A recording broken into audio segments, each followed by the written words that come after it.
안녕하십니까. 우주법당입니다.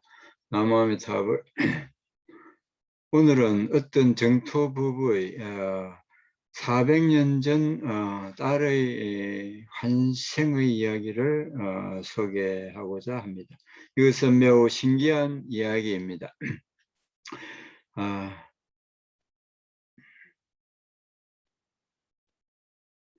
이야기하는 것은 부패를 방지한 시체를 지킨 영혼이며,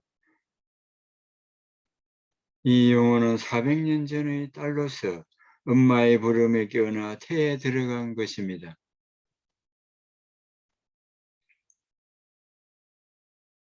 이야기는 매우 재미있습니다. 따라서 오늘 저는 이것을 모두에게 소개하고자 합니다. 지금의 나이 딸은 어릴 때 줄곧 형제 자매가 그녀와 함께 놀기를 희망했습니다. 그러나 우리는 시종 그 원을 이루어주지 못했습니다. 딸이 9세 되던 해 가까스로 나는 임신을 하게 되었습니다.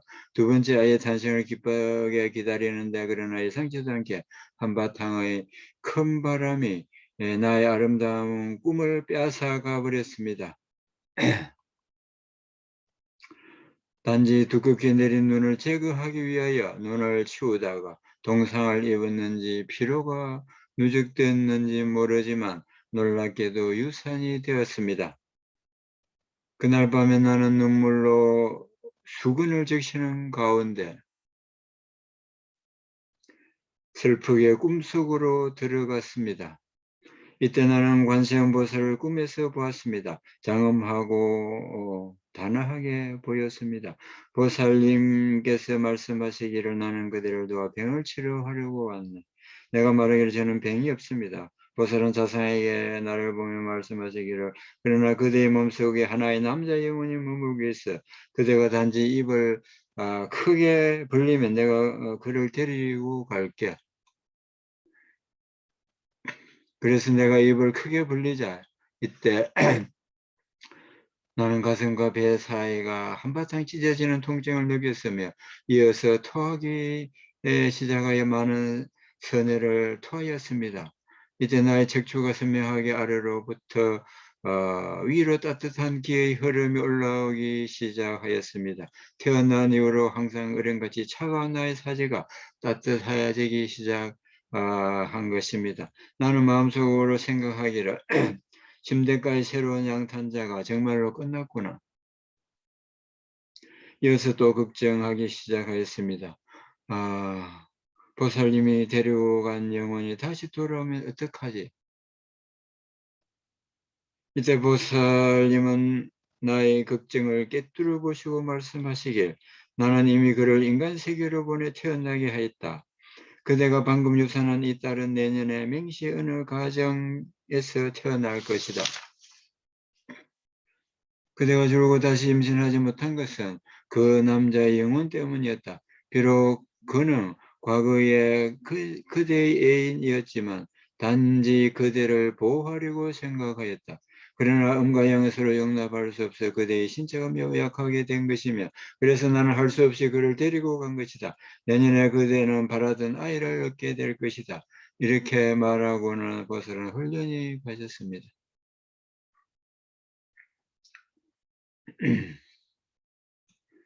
깨어났을 때 나는 급히 양산자를 살펴보니 조금도 피의 흔적이 없었습니다.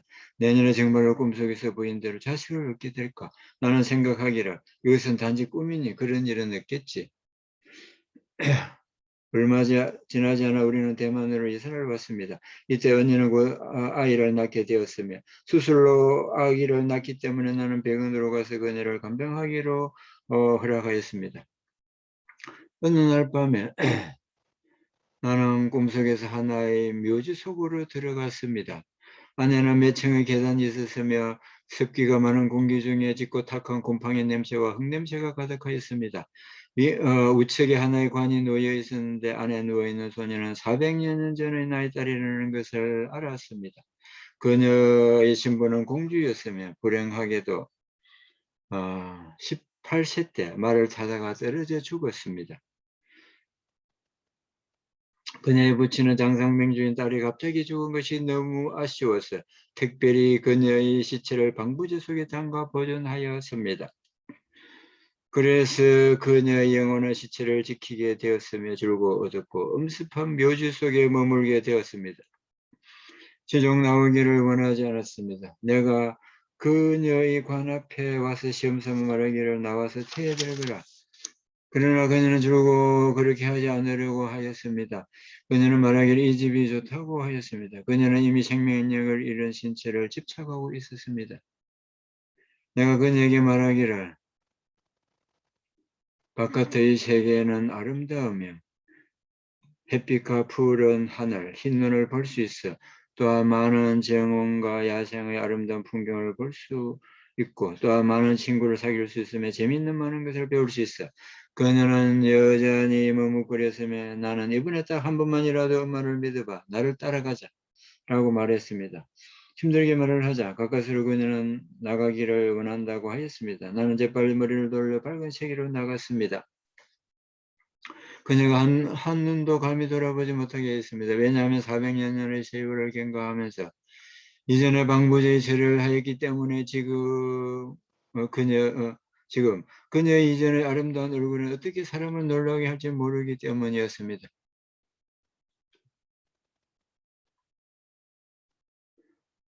그래서 나는 단지 두 손을 합장하여 필사적으로 부처님 명으로 염하면서 전전긍긍하며 그녀를 데리고 인간 세계로 돌아왔습니다. 이때 전화 소리가 나를 깨웠으며 또 매우 긴 일단의 악몽이 중단되었습니다. 알고 보니 새벽 2시였으며 언니가 갑자기 혈압이 너무 높아 긴급하게 병원으로 후송하여 수술로 아기를 낳게 되었습니다. 모두 모두 매우 위험한 상태에서 결국 평안하게 응급구조에 성공하였습니다. 이때 나는 새로 태어난 이 아기가 방금 꿈에서 가까스로 설보시켜 데리고 온 전생의 딸이라는 것을 알았습니다. 내가 병원에 도착했을 때 의사가 마침 그녀를 안고 나의 곁을 지나가고 있었습니다. 나는 진작에 그녀의 작은 얼굴을 살펴보았는데 매우 이상하게도 비록 일반 아기와 단정하게 생겼지만 그러나 그녀의 안구는 도리어 옅은 회색이었습니다. 나는 스스로 해석하기를 너무 오랜 시간 방부제 속에 있었기 때문에 눈의 색깔이 옅어진 것이 아닌가 하고 생각하였습니다. 당시 언니는 막 수술이 끝나 아직 깨어나지 않았으면 내가 가장 먼저 아기를 본 가족이 되었습니다. 나중에 듣기로 아기는 3개월 동안 밤낮을 울었어 온 가족이 잠을 잘 수 없었다고 합니다. 그래서 언니는 그녀를 안고 과거와 미래를 아는 수행자에게 가서 물어보았다고 합니다. 그분이 말하기를 이 아기는 태어나서 처음으로 과거 전생의 모친을 보려고 하였으나 보니 그녀의 전생의 모친이 아니라서 너무 슬프기 때문에 쉬지 않고 울었다고 합니다. 앞에서 말한 투태 과정으로 보면 마땅히 탈사에 속하기 때문에 전생을 기억할 수 있습니다. 내 언니는 생각하기를 수술을 한 그 의사가 그녀의 전생의 모친이라고 여겼습니다. 그러나 나는 감히 사실을 말할 수 없었습니다. 왜냐하면 언니가 너무 놀라 잘못될까 걱정했기 때문입니다. 생각해 보세요. 관에서 떼쳐나온 딸이라면 얼마나 사람을 놀라게 하겠습니까? 그리고 언니는 이미 2명의 딸이 있어 온종일 아들이 태어나기를 바라고 있었습니다.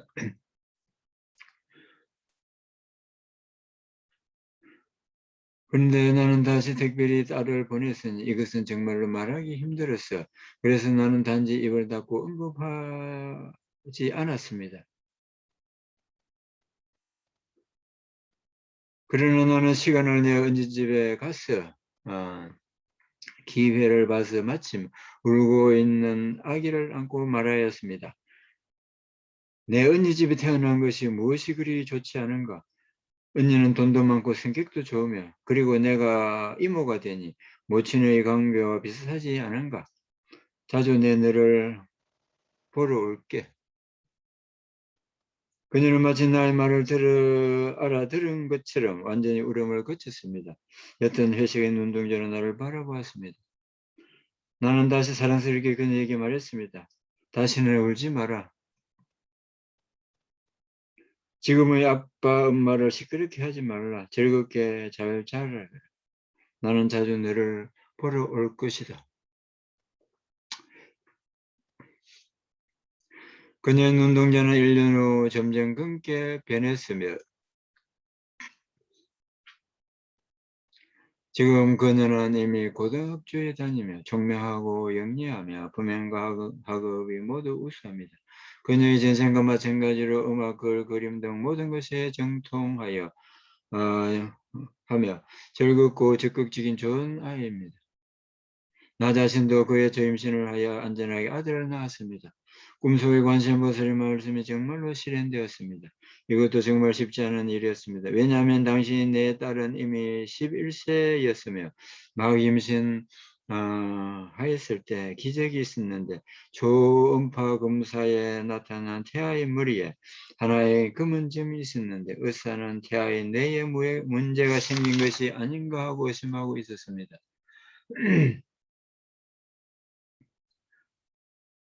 내 남편도 매우 걱정하였으며 밤에 일어나 지장경을 독송하여 태아에게 회양해 주었습니다.